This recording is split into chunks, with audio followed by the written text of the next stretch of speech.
All right, Jet fans, we have breaking news. FSPN, Frankie from Flatbush. Breaking news in the world of college football as we come on the air on this Wednesday, December the 10th. The Michigan Wolverines have fired head coach Chiron Moore. So, how does this affect the Jets, Frankie? Well, Michigan, one of the blue blood programs, one of the biggest programs in America. They fired their head coach late in the cycle. Who are they going to get to coach them? Brian Daboll? Kenny Dillingham? We don't know. They've got to have somebody in mind if they made this move. Maybe it's Daboll. Lord knows they got the money to do it. But, with a coaching change like this, do more of their guys come into the draft? Signing day's already over. The portal days coming up in January. So big news in the world of college football. Just when you thought the cycle was winding down, well, Michigan fires Sherrone Moore and says, "Get out of here." He was the one who followed up Harbaugh over there.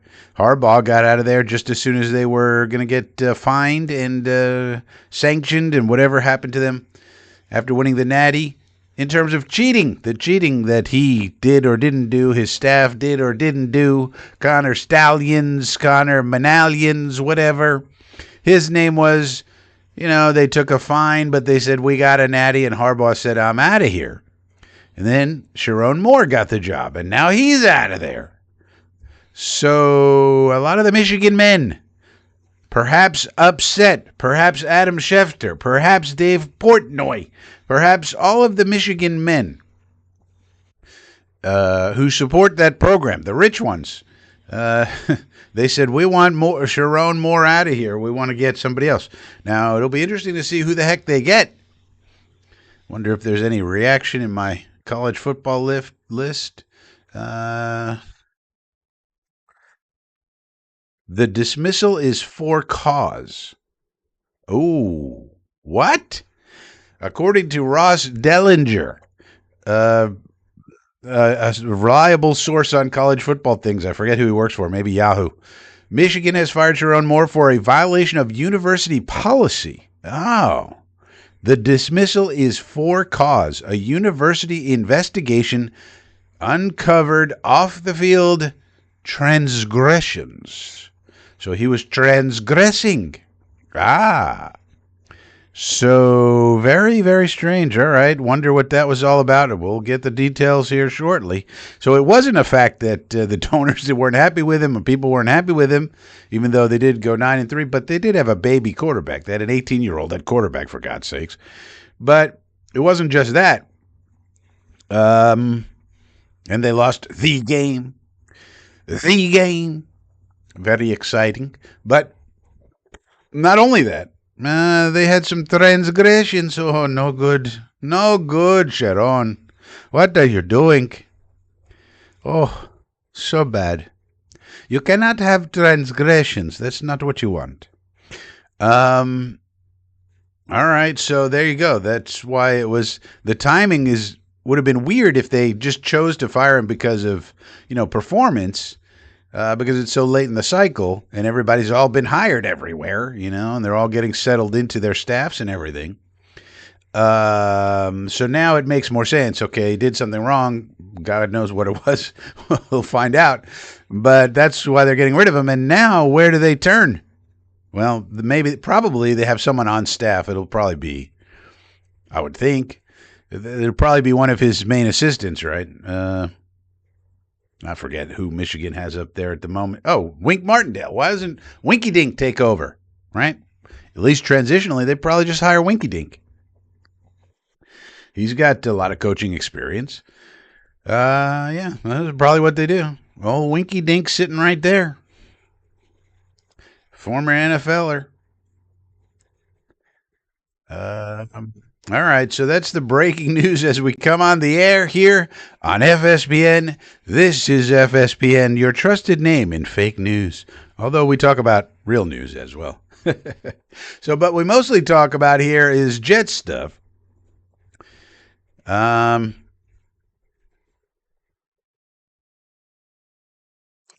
Pete Thamel is now saying Biff Poggi is the interim coach. Not that I know who Biff Poggi is.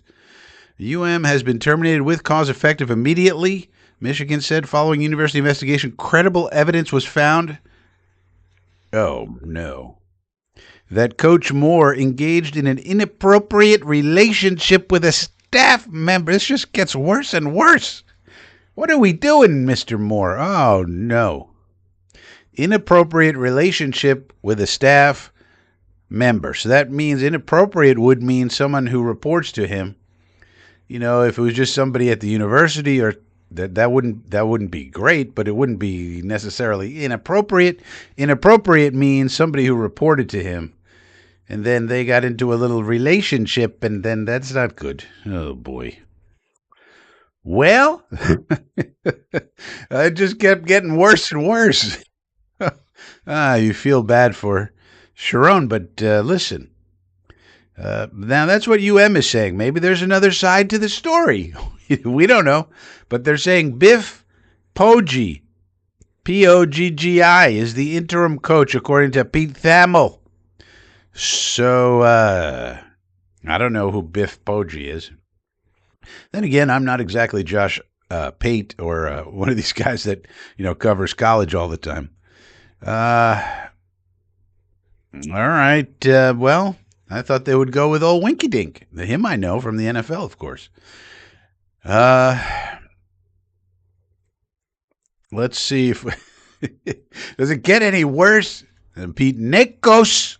Biff Poggi has been named the interim head coach for the Citrus Bowl. Well, you got to play the Citrus Bowl.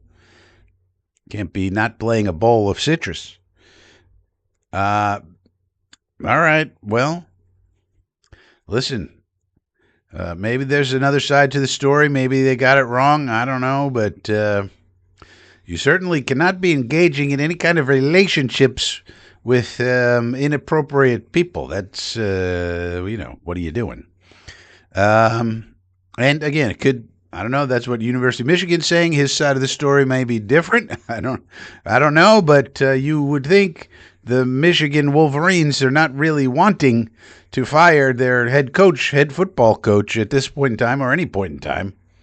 They're not just, doing this to do it. I mean, I don't think, not with the timing of this. I mean, if this were to happen, like like a month ago or something, and you say, okay, this is a little shady maybe because they did an investigation and the guy didn't live up to expectations performance-wise, but it wasn't terrible, so we don't really want to, so let's just, but no, at this point in time, you would not do this unless it was something bad, very bad. So you would think, anyway. This is all allegedly. We don't know. It's breaking news. You don't want to cast aspersions, but this is what's being reported by the reporters, including Adam Schefter, a Michigan man himself, Pete Thamel,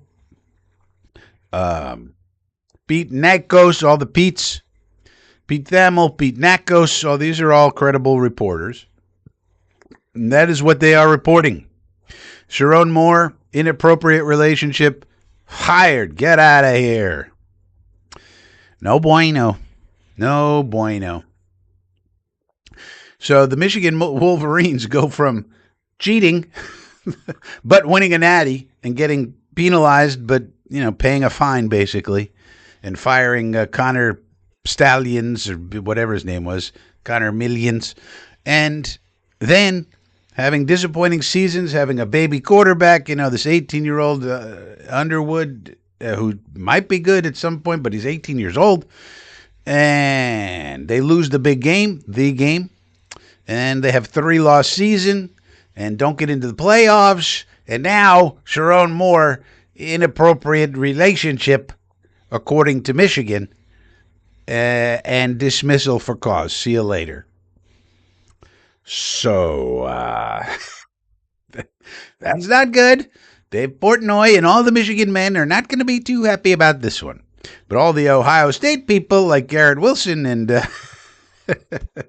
and all the receivers that come out of there, and Justin Fields and Josh Myers and all their rival, probably laughing a little bit. Not too much, because, You don't want anything to happen to Chiron Moore, but then again, if he engaged in a relationship, I mean, come on. But anyways, so that's breaking news.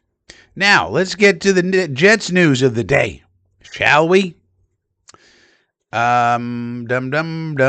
on the docket, we got a docket. There it is. First on the docket is the big media watch. We got to watch these big media people. And in the form today of the head coach AG Wednesday presser. Lots of badness from the media. Now, the context of the media with the Jets right now, the Jets are not winning, so they're pissed. Why are they pissed? Because they're journalists, quote unquote, who want to write books like Gary Gnu Myers, always, pants on fire. He's just a liar. Gary Gnu Myers has a book, or 2 or 3 or 5, that he's written about the Giants. So he loves the Giants because he covered the Giants. And then they kept winning, and now he has the privilege and the pleasure of writing books and books and making millions and millions of dollars. And that's what the Jet people would like to do, but they can't because the Jets refuse to win. They just lose and lose and lose. So now they're pissed. So now they have to come up with controversy to keep their clicks going. They need controversy. They need quarterback stuff. They need anything and everything. They need to put somebody's career on the line. And the people that they're character assassinating now are, of course, AG, but also Steve Wilkes, and we'll see why. So the first question that I heard, I came into the presser late. When I say came in, I mean watched on YouTube. And so I got this question first. It was toward the end, but it's a dog shit question. Why are the Jacksonville Jaguars intercepting so many passes, but the Jets are not? They ask Aaron Glenn. And, of course, the implication is you're a defensive guy. You are a defensive back yourself. You're supposed to have this great defensive backfield coaching going on that they told us all summer. And I said, what are you talking about? But anyway, that was the implication by this media. Dog shit question. Because it's also inviting him to shit on his coaches and to shit on his players. That's what they're inviting him to do. Terrible. But then I went back and watched the beginning of the presser, and it was 1, 2, 3, 4, 5, 6 questions in a row about the quarterbacks. 6 questions. Some of the questions were exactly the same. They asked a question, he answered it, then they asked again in a slightly different format. He was like, I already answered that. Now, why are they doing that? Well, they need quarterback controversy. That sells. So people on the hot seat, that sells. Character assassination, that sells. Quarterback controversy. Who's your quarterback? What about Tyrod? What's going on with Brady Cook? How about this Adrian Martinez? Yeah, we signed Adrian Martinez back. We got him. So 6 or 7 questions in a row about quarterbacks. I counted them: Dick Chimney, Brian Costello, Country Club, Connor Hughes, and Mark Cannizzaro, and then someone I don't know, their little chintzy voice. But, and basically, not cliche, no answers, which is what you should do, of course. Now, they asked about the pass. So this was a good question. What about the pass rush? Now, that's a good question. It's a legitimate question. You don't do a long wind-up. You don't do a 50-second trap question entryway. Wind up. They just said, how do you feel about your pass rush this year? Nice and easy, to the point. And he was honest with them. See what happens when you ask a question in a respectful way? And he said, it's been up and down, and everyone knows we got to get better with that. And he was very truthful, I thought, and authentic, which to me says we're going to go get some pass rushers in the offseason. Free agency, draft, however we can get them. And he talked about, JJ's coming back from injury and Will McDonald up and down. Will McDonald not good enough, which was, he didn't say that, but that's essentially what he was saying. And that to me was encouraging because that's the truth. And Will McDonald needs to move more into a support role. And we need to get somebody who's more consistent. They also asked him about run defense, also another good question. And he talked about gap integrity and missed tackles, all true. But then they go back to their bullshit questions. Has Jamien Sherwood lived up to expectations? In other words, here's an invitation for you to shit on Jamien Sherwood. Wood is also now someone that they're trying to character assassinate. Jamien Sherwood is another guy that they're going to basically run out of town. Has he lived up to expectation? What do you expect him to say? And he actually gave a pretty honest answer. He said, in some ways, yes. In some ways, no. He needs to do better. Everyone needs to do better. Then they asked another question. Well, you talked about gap integrity. Is that Jamian's? How much of that is Jamian's fault? They asked a follow-up question inviting him to shit on Jamian Sherwood. This is what they're doing. You understand? They're character assassinating Aaron Glenn, Steve Wilkes, and now Jamian Sherwood. This is what they're doing. Just so you understand the context, the bigger context here. And he said, no, it's the whole defense, right. They actually asked him, this is the last one on the media. They actually asked him, you said you were talking to Steve Wilkes, but like when you're talking to him, isn't it coaching? All these things you're talking about, gap integrity, missed tackles, the lack of interceptions, isn't that coaching related? And then didn't you how do you address that with Steve Wilkes? Do you understand what a horrible question that is? Please shit on Steve Wilkes, your defensive coordinator. That's what they're asking him to do. I just don't understand how these people get away with it. Like, you understand that Aaron Glenn is the boss of Steve Wilkes, right? And so anytime they're talking, it's in an employment relationship where, you know what I mean? It's almost like a performance evaluation. You ever have a performance evaluation with your boss out there? You out there? You ever have a performance evaluation with your boss? And the boss is telling you, okay, you did all these good things this year, and you got to improve in these areas. Would you like all of your areas of improvement to be released to the public? So, of course, Glenn just looked at them and said, I'm not going to tell you guys that. I'm going to keep that between us. Of course, we talk about it. We talk about a lot of things. We're going to keep that between us. But it is rather shocking how much they have their guns, their reporter journalistic guns aimed at Aaron Glenn and Jamian Sherwood now and Steve Wilkes, and that's who they're going after. It's really kind of shocking. And nobody, hardly anybody can put these people in their place. Somebody wrote in, Big Green, shout out to Big Green. Big Green wrote in and said, Glenn should give these reporters the Donald Trump treatment. How Trump, not realizing Donald Trump has like 50 years of dealing with the media and expertise built up with that and understanding how they work. And he had to create his own social media network, his own social media company to get the word out at that time when he was banned from everything. And all this stuff, like there's no one else who can do that. Everyone else, it's very hard to talk about the media. And that's one of the reasons we talk about it here on FSPN. If you enjoy it, give a like, give a subscribe. Think about joining the inner circle where you get lots of cool stuff. Let's go to the next one. All right, we got a lot of injuries. Injury report for Wednesday. Garrett Wilson window not open. He will not be back this week. Tyrod and Justin are not practicing today. Brady Cook gets the first team reps, something to monitor. We did sign Adrian Martinez back. The Amart package has returned. 49ers released him. We picked him right up. Good timing for us. We also picked up tight end Nick NEWZ to the practice squad. Amart is on the practice squad. Tyler Barron was put on IR. His season is over. Not that he did anything, but Eric Watts has been signed to the 53-man. I think that they were a little late to realize Watts is actually better than Barron, but, he was a fifth-round pick. Some reason we traded up to get him. It's going to annoy me It's one thing to make a bad pick. It's another thing to trade up and make a terrible pick and give away future capital. Nonetheless, Mason Taylor, Breece Hall, Kiko Mauinoa, A.Z. Thomas, Stone Smart, Quincy Williams, and Harrison Phillips all going to be DNP, but some of those are rest days. And in fact, Jermaine Johnson, not injury-related, vet rest day. Harrison Phillips, vet rest day. Breece Hall had knee soreness, same thing with Justin Fields. Mauinoa was a neck. Stone Smart's in concussion protocol, so he probably will not. He will be inactive this week, I would guess. Mason Taylor, neck injury. So these neck injuries, I don't know. They could be minor. They could not. Tyrod with his groin, DNP. We'll have to see if he practices tomorrow. Then he's probably starting. A.Z. Thomas, shoulder. He came in. He came back into the game, so I think he'll be fine. Quincy has a hand.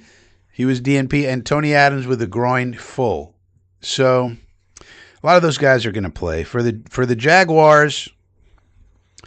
They had a bunch of LPs, including Ezra Cleveland, B.J. Green, Trevor Lawrence with an ankle LP, Walker Little LP, Quentin Morris, Andrew Wingard, and a couple of FPs, including Trayvon Walker. And so, now the injury report's getting a little longer because, it takes a while longer to recover from turf games. So that's something we're always going to have to deal with. But the Jets also put out something that I put out on Twitter saying that Tyrod Taylor was going to talk to the media on the 14th. They have to put out those future live streams, essentially, for the coach, and then the starting quarterback talks to the media after the game, immediately after the game on Sunday. And there, I noticed this morning that it was Tyrod Taylor, and I broke the news on X, where you should be following me, Flatbush Frankie. You follow Flatbush Frankie on X. Because I broke news. I said, breaking, per the Jets YouTube page, it's going to be Tyrod starting on Sunday. And we'll see if that comes true. But anyway, Brady Cook got the reps with the ones today, so we'll see what happens tomorrow. But you figure if they're putting Tyrod out to talk to the media on Sunday, as far as, they probably told the social media team, yeah, it's going to be Tyrod. Probably Tyrod's feeling okay and more maybe of a vet rest day. But we'll just have to monitor that. So that's it as far as injuries. We got a bunch. So late breaking news. So now let's see if there's any late breaking news other than Chiron Moore getting fired for cause. No, doesn't seem to be any more information there. Of course, the big news of the day was, Phillip Rivers coming back. He's going to be on the roster for the Colts. He might start. Another person who might start is Kenny Pickett, looking like Geno Smith is going to be out for the Raiders. This might be good news. Maybe Pickett could, we want them to win.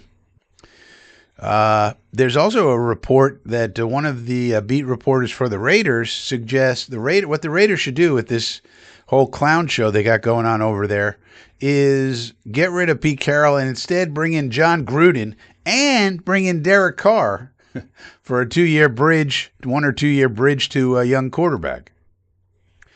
That'd be interesting, but they do have Kenny Pickett, and I wonder if Kenny Pickett plays well. They're playing the Eagles. So let's say he plays well, they get a win. Maybe they give him a 4 or 5 game tryout here. And maybe they just stick with Pickett. And then have Geno be the backup. Could be.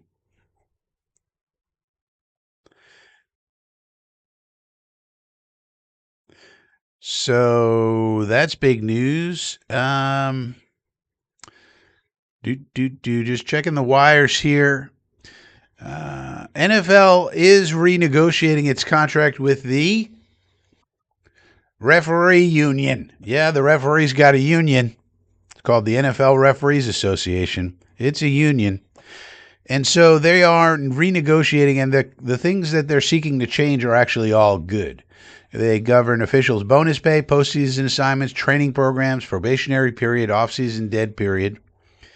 And all to the good. They want a bigger pool of referees. They want like a practice squad of refs. They want more training for them. And they want more communication with them and a bunch of other stuff. And it's all actually good things that we have been talking about here on this channel for a long time. And by the way, we are sponsored in the fact that they don't give us any money, but we like their product. Fuck the refs' coffee. And this coffee is necessary because the refs are so bad. So now the NFL wants to make some changes in how they operate, and I fully support it. And then basically, when one of the things that we've been talking about here that makes a lot of sense, low performing officials then don't get rewarded in bonus pool money and don't get rewarded by reffing more playoff games for which they get paid, but the high performing ones then would.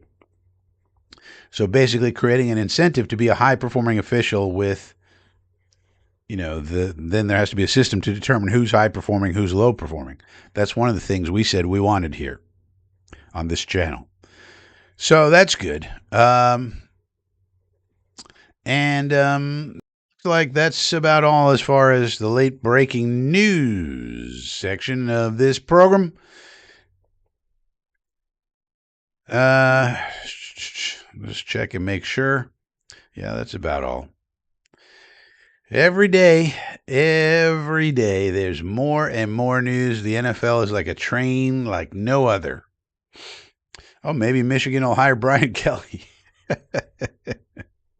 He's still floating around out there. That's an idea.